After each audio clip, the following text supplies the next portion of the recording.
and check with your airline before coming to the airport. All right, Jessica Cartalia there once again at Newark Airport. We have members of the House from both parties, starting with the Democratic Congressman James Walkinshaw joining us from the state of Virginia. Welcome back, Congressman. On the tablet here, I've just all 8 senators that voted, with the Republicans to move us on a path to reopening the government. Of course, as you just heard a clip in Joe Khalil's reporting, Tim Kaine from your state on the list.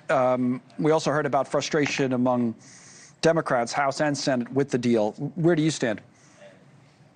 I released a statement this morning that if there's a vote in the House on the Senate proposal that I've read, I'll be no. Look, I want to end the shutdown. I represent 55,000 federal workers, but I also want to address the healthcare affordability crisis, and I want to get real protections for federal workers who have been fired for the last 10 months to the tune of thousands and thousands by the Trump administration. And from what I've read of this deal coming out of the Senate, it doesn't meet that standard for me. Okay, what is that standard on that? No, so two-part question, I guess. Employees fired during the shutdown would be rehired. We heard was part of the deal, okay. And number 2, we heard that a vote on the ACA tax credits would be promised by Leader Thune on the Senate side. So 2 parts. Where is your standard not met on the first? And then is the vote not enough? So with respect to federal workers, the agreement rehires 4,000 who were illegally fired during the shutdown, and the courts have agreed with us that those firings were illegal. So I'll be glad to see that clarified in the legislation if it passes. But the deal does nothing to prevent the Trump administration from continuing their rescissions packages where they basically claw back funding for federal programs. It does nothing to prevent, over time, additional federal job losses and layoffs. It does nothing to prevent the illegal impoundment of federal dollars that we've seen the Trump administration do. And with respect to the Affordable Care Act,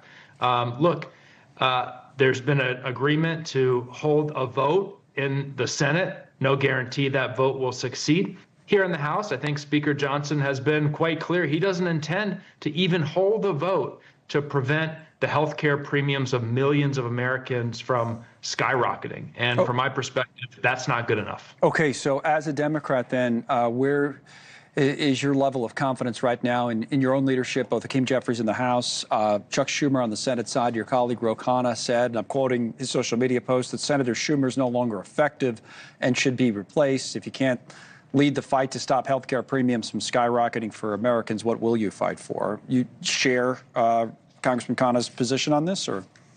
Well, I have absolute rock-solid confidence in Hakeem Jeffries' leadership here in the House.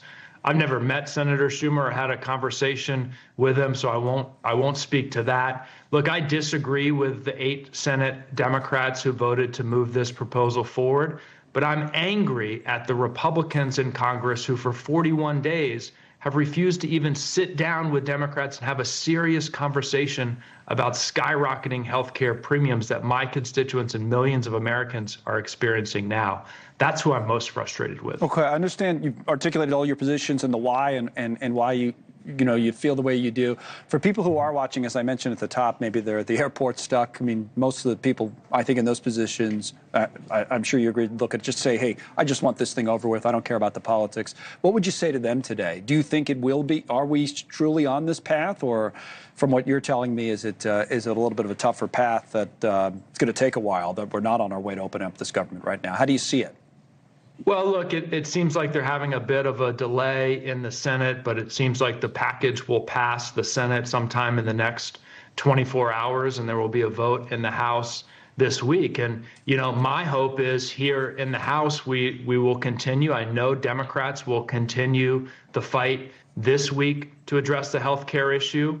If the government reopens and we don't get success on the health care issue this week, we'll continue that fight into December when a vote has been promised in the Senate. If we don't resolve the health care issue in December, we'll continue the fight here in the House next year to address skyrocketing health care costs that Americans are experiencing. All right, Congressman, thank you. This is the Democrat, Virginia, Congressman Walkinshaw, Republican now.